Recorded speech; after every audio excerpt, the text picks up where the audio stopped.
It takes people like you to make people like me.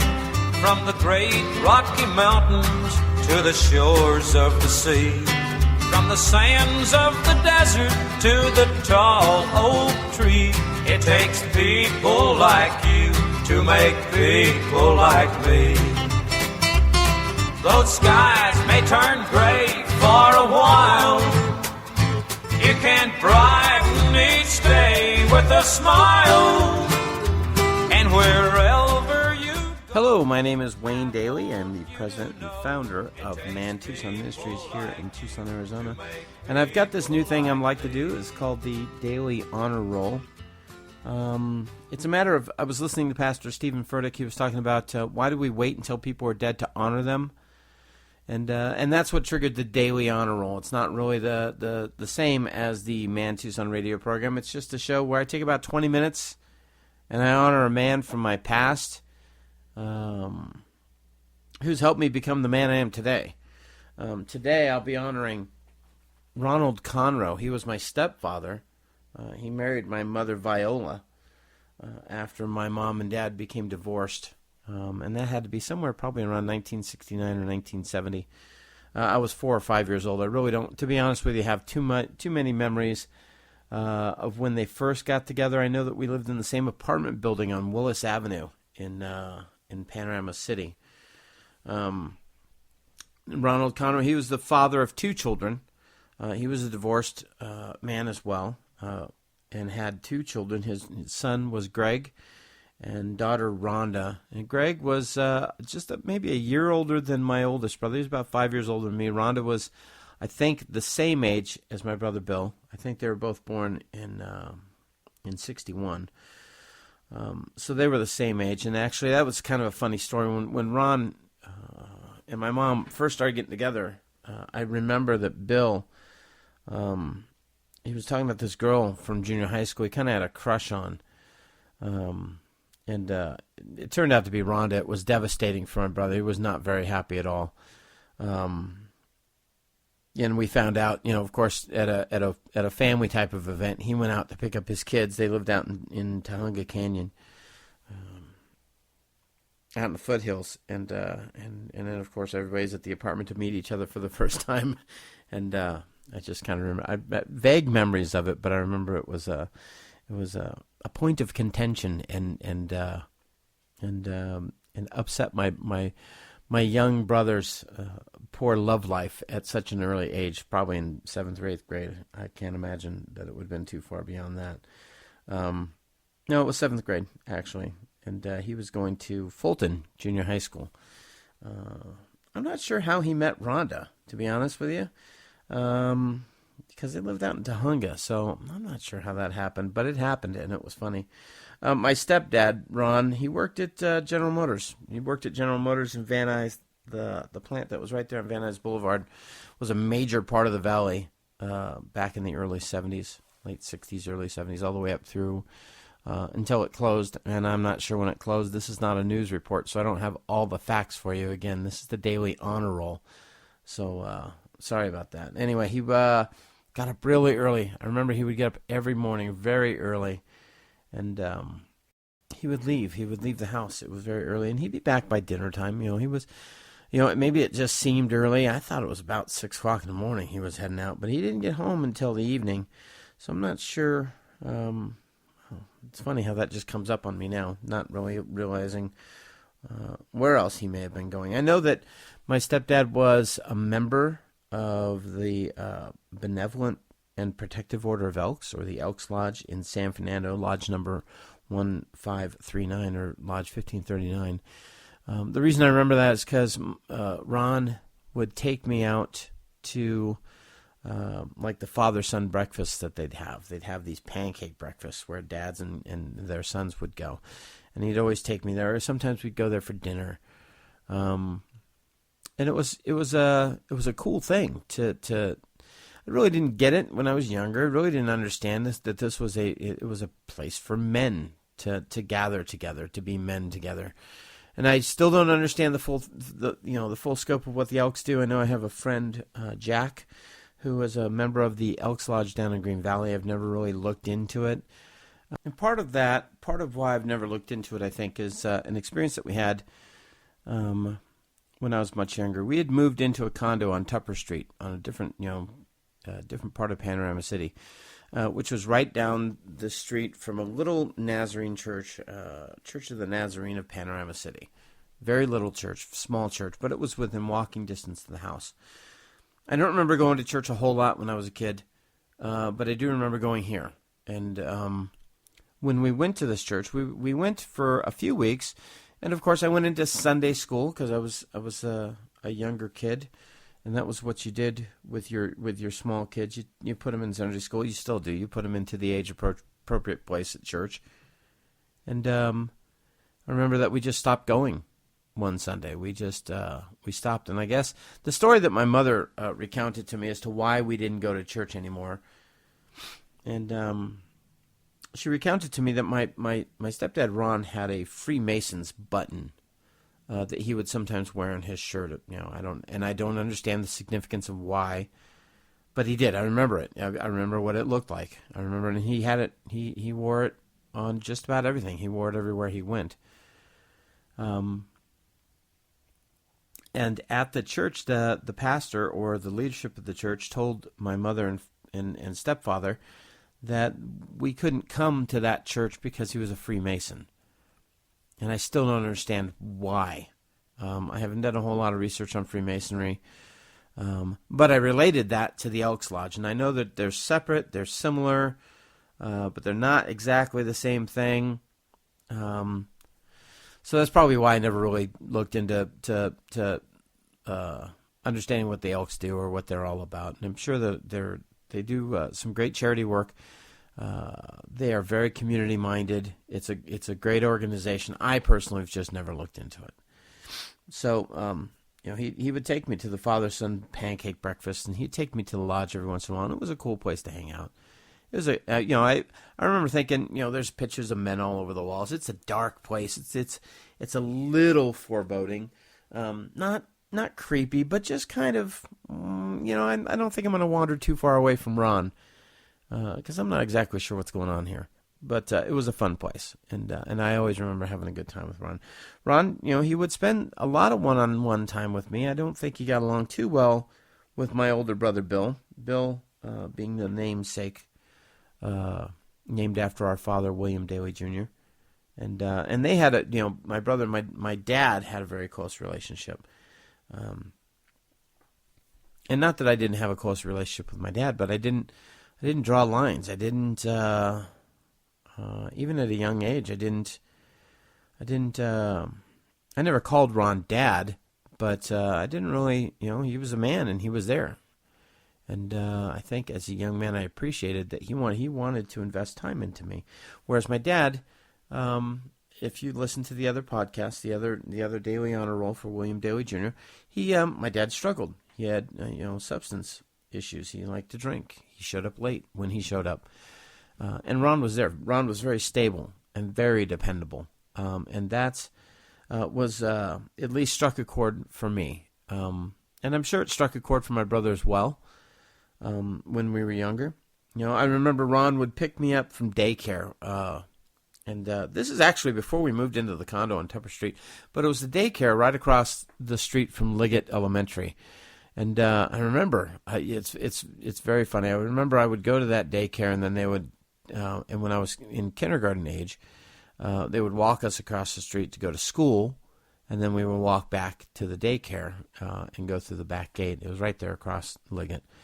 And I remember it was weird when I would go to the daycare. Of course, there was a lot of kids there, and then when I went to school there at Liggett, starting in the second half of third grade, I already knew a lot of the kids from my experience of being at the daycare.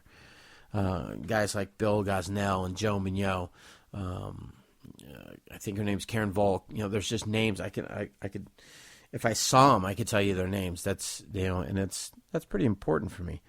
I'm not sure if Mike Nave was there. He's a good friend, but I knew him through school. I've known him since third grade. It's a little weird being 48 years old saying, yeah, I've known that guy since third grade. Cool, and I hardly ever talk to any of these people. Most of them are still in California, But I do connect with him on Facebook from time to time. Anyway, Ron would come and pick me up from daycare. And I remember there was this disastrous cupcake episode. You know, this is back in the early 70s. It was it was a little more free. They would give us stuff. They would give us food that they would either make or buy at the store. I'm not sure if they still do that or not. I don't know why I say that, but they gave me this cupcake, and I remember it had what looked like metal ball bearings on top of it. It was basically sugar, but it was a cupcake with these little sprinkles, these little metal-looking ball bearings on top. And we're walking to the car, and I'm not sure how it happened. I don't think I even got to taste this cupcake, to be honest with you, but I dropped it going to the car. And I was, all right, kindergarten now, okay? I was devastated. I remember being devastated. And because this thing landed face down into like an oil puddle or something, some kind of dirty. And if you know me, I guess this may be even where it started. If it's been on the ground and it's been touched by dirty things, I don't like it. If it's slimy, I don't like it. I'm a very textured guy. I like my textures to be clean and smooth. I don't like gritty. I hate tapioca pudding. If it's gritty, I won't eat it. Cottage cheese, send me it right up a wall. Anyway, I remember Ron just, being an adult, I can look back at that and go, Ron was trying maybe to teach me a lesson to take care of the things I cared about, to take care of my stuff, because we did not go back in. We did not, I don't even think we picked the cupcake up. We got in the car and we left. And I just remember being devastated, but I don't remember hating Ron for it. But looking back, that was a great teaching opportunity, a great teaching moment that he had. I know he didn't blow it because I don't hate him. I don't resent him. But the lesson that the opportunity was there, I don't remember the lesson, though. So I don't know if he took advantage of the lesson. What I do remember about Ron, he had a great sense of humor. His wit and his sense of timing were very good. Sarcasm and mockery are love languages for me. And I'm pretty sure I got that from Ron.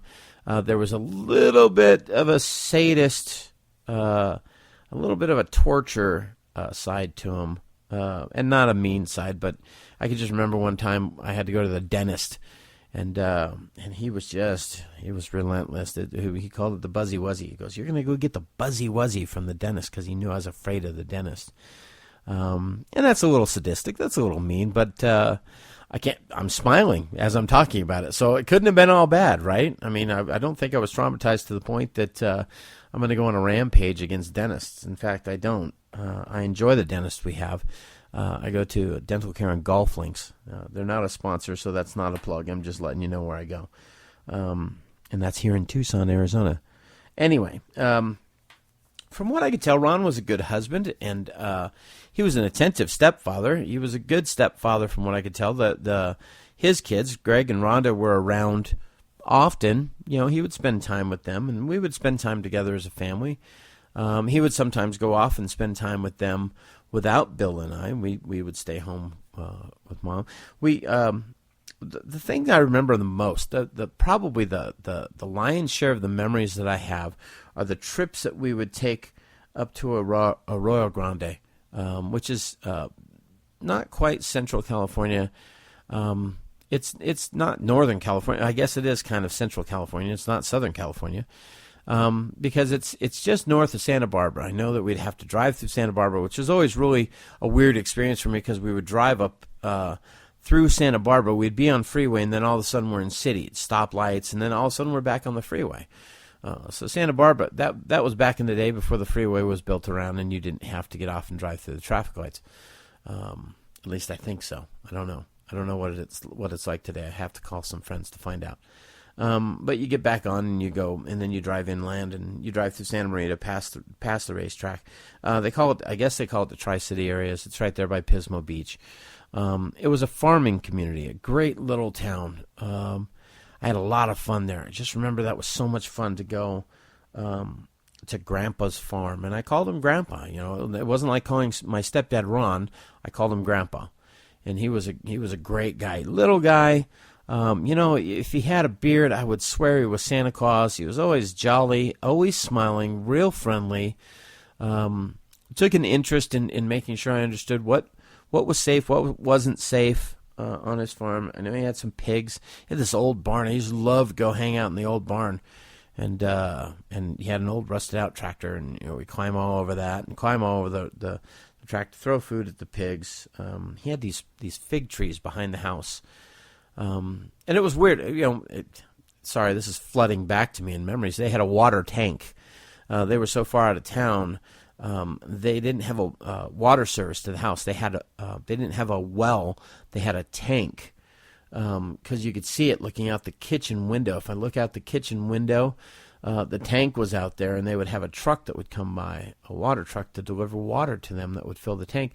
And we weren't supposed to drink the water out of the tap. They had a water, but they had like Sparkletts water, where that was your drinking water. Because the water out of the tank definitely tasted like it came from a tin can. I remember that a lot. Grandpa was really good about the fig trees that were out there, just to the left. If I'm looking out the kitchen window, they're just to the left of the water tank.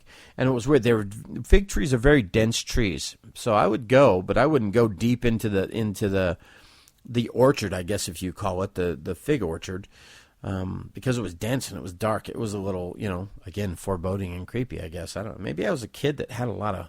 Maybe I was skittish. I don't know. Now I have to think about that.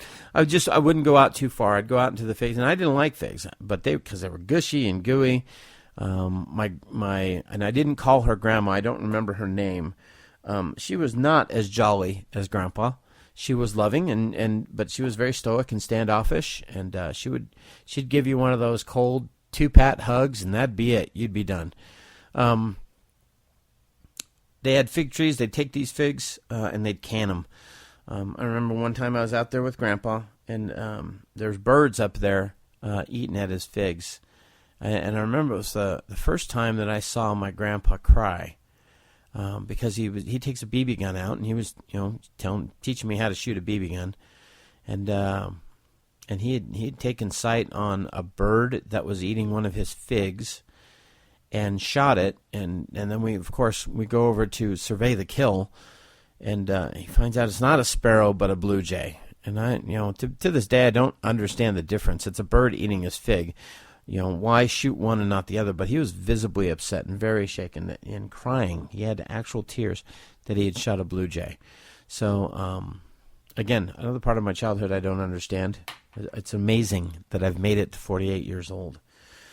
But that was Ron's dad, and I remember the drive up. We would always listen to country music, and whenever we were at the farm visiting or staying at the farm, it was always country music. There was no other music that was allowed, and if we were working around pulling weeds, doing whatever, the country music, and that's where I think my foundation of country. My dad liked country music, but he was very eclectic in his musical taste. Ron, if you wanted to play music in the house or in the car, at least until I was, teenage years. He couldn't control after that. What parent can? It was country music. I remember we listened to Buck Owens. We would watch Hee Haw. Ron was a fun guy. He really was fun, but he was a parent. He would attempt to discipline, and this is where I don't understand the relationship between him and my mom, because he was not allowed to discipline us. And I think that's an injustice.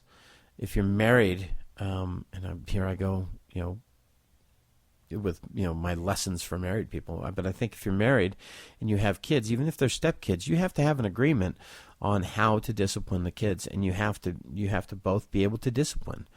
Because I do have a memory of not being too afraid of Ron, because I could go to my mother, and she would defend us. You're not going to spank them. You're not going to. I do distinctly remember that. However, that is a double-edged sword, because I do remember my mother did not spare the rod. She was good with a belt. In fact, just a side note. There was one time where I was in serious trouble. I did something at school, and that it warranted a spanking, and she sent me upstairs because we lived in a 2-story condominium in Panorama City. Sent me upstairs to prepare myself, and that meant to go into the master bedroom and to get the belt and position myself to prepare for a spanking. And I thought I was slick. I actually got a couple of magazines and stuck them down the back of my pants. And, of course, I don't have eyes in the back of my head, and I wasn't self-aware enough to check in a mirror. And she came up, and it was the one and only time I remember not getting spanked for being in trouble because she laughed so hard. She laughed as soon as she hit the door, and she's like, well, are you ready for your spanking? And I was like, yeah. She's like, you don't seem like you're very afraid of this spanking. Usually, you're asking me not to spank you. And I said, well, I'm ready. I'm a big boy or whatever I said. And she just laughed, and she's like, and she reached into my shorts. She pulled out the magazines, and she showed them to me. She's like, and she was just laughing too hard. She didn't spank me. I guess I could have taken some kind of lesson from that to figure out how to not get in trouble, but I didn't. So, anyway, Ron wasn't allowed to discipline us.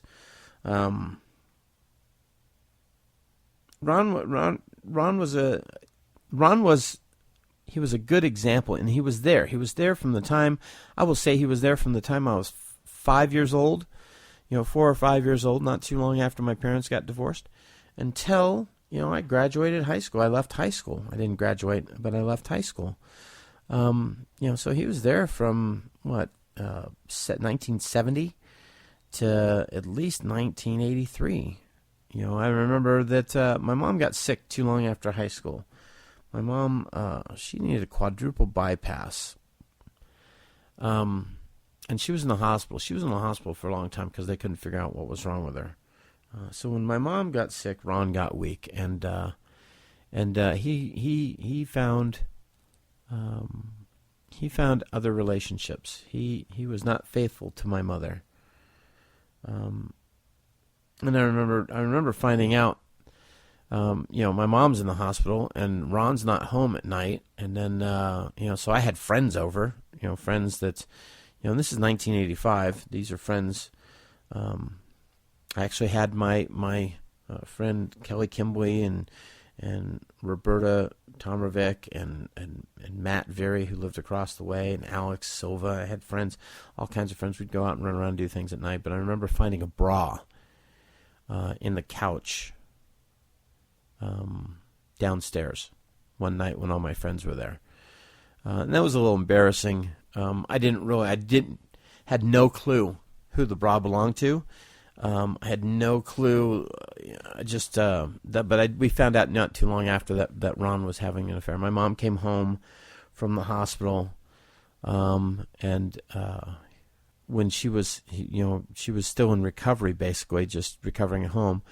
Ron had told her over breakfast about the affair, and affair is such a negative. Affairs are fun; they're parties. It's not an affair. Infidelity. He told her about the infidelity, and my mom had a nervous breakdown, and she was locked up. She was committed for evaluation, and that was it. And Ron was gone. After that, Ron moved out and moved in with his sweetheart, his girlfriend, whatever you want to call her. I have not obviously dealt with this. I guess I don't know. I thought I did. But Mom came home. She didn't know. She refused to. She was a different woman. She didn't know who I was. She didn't know who anybody was, or at least didn't want to acknowledge who we were. She was processing through the grief of a man, a husband of 15 years, who provided for her. My mom did not have to work while her and Ron were married. He provided everything for her, and they were, as far as I could tell, a good and loving couple. So to process the grief, I can now understand, I can now understand why it hurt so much, 30 years later, 28 years later, having been married and knowing how important that marital relationship is. I understand her grief. I understand why she had a nervous breakdown. At that time, I didn't. That's a story for another time. But when my mom got sick, Ron got weak, and then Ron bailed. There was no small children, but there was still, fatherhood That's a lifelong mission. If you're going to leave a multi-generational legacy, if you're going to teach fidelity and leave a good, strong legacy for your children, fatherhood is a lifelong legacy. And because he left my mother and was not my father, I lost that connection to a man who had been like a father to me. Not my father, because like I said in the last podcast, my father was my father. I know exactly who my father was. It was William Daly Jr. But my stepfather, the very close second for my formative years, was Ronald Conrow, and I love him. I do, for the man that he helped me become. There's things that happened in that house that helped to mold me into the man I am today. And I'm not a perfect man, but I like to think that I'm a good man. I do like to think I'm a good man. I last saw Ron somewhere in 1985, 1986. I know he was living in Pacoima with his then girlfriend. I don't know if they got married. I believe they did. And I think her name was Patricia. I don't know why that name keeps coming to mind. But I went to the house. I actually went to the house and knocked on the door because I know where he was living. I saw his car parked on the street or something. I actually think I was not 100% stable when I was younger. I may have been doing a little stalking. But I saw where the house was. I went up and knocked on the door, and he was very gracious. He invited me in, introduced me to his girlfriend. We sat and we talked a little bit. And I don't remember the conversation.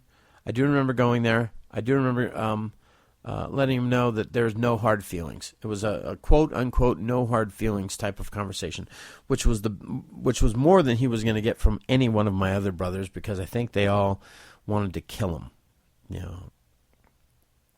In fact, I do remember my older brother Jeff saying that he wanted to kill him, but I couldn't have those feelings for Ron. He was, I love Ron. And I've lost contact with him. I know he's in Northern California, or was in Northern California, like Oroville or something like that, Redding, somewhere up in that area, and I'm not sure that he needs contact from me. I'm not sure what I'm going to do with that, to be honest with you. I may try to reach out and see if he's still alive, but it's not like I'm going to get up there to see him. It's not like I don't know. So anyway, that's Ronald Conrow. That's my stepfather. He was a good man. He was a good man in my life, a man that I needed. He was like he filled in the gaps where my dad fell down on the job. Ron was there. Ron did the things with me that I wish my dad would have done. At the time, I really would have loved my dad to do that. In fact, there was a time where my dad, and this is when I was a young teenager. I remember I was either in 9th grade. I was very angry with my dad. We were on a phone, and he didn't show up. In fact, he left town for a job and didn't show up for me. And we were having a phone conversation. I told my dad, and I know it was a hurtful thing, and I made amends, and I apologized for it. But I told my dad, I said, I think I want Ron to adopt me. Now, that may have been a very hurtful thing to say, but it's also a testimony to who Ron was for me in my life. Helped me get my first car, helped me take care of my car, helped me understand how to change the oil, the importance of driving a car. He wasn't real thrilled that my first car was a Ford because he worked at General Motors, but, we all get over these things. It wasn't real thrilled when I had a motorcycle either. But, like I said, we all get over these things. He was a good man. Anyway, that's it. Ronald Conrow. Good man. As far as I'm concerned, I love him. Love him still today. I may try to find him just to send him a note to let him know I was thinking about him and how I'm doing, and that he had a major role in that. So that's the Daily Honor Roll for today. That's my stepfather, Ronald Conrow, the Daily Honor Roll for July 26th, 2013. There's no schedule for these things. They're just going to happen when they happen. I believe the next Daily Honor Roll is going to be about my brother, William Daly III. When I was in my 20s, I might not have done an honor roll for him, but we're 48. He's 52. I'm a lot closer to my brother than I ever was, and I look forward to telling you about it next time on the Daily Honor Roll. Thank you for listening. God bless you. I want you to know it takes people like you to make people like me. It takes people like you to make people like me.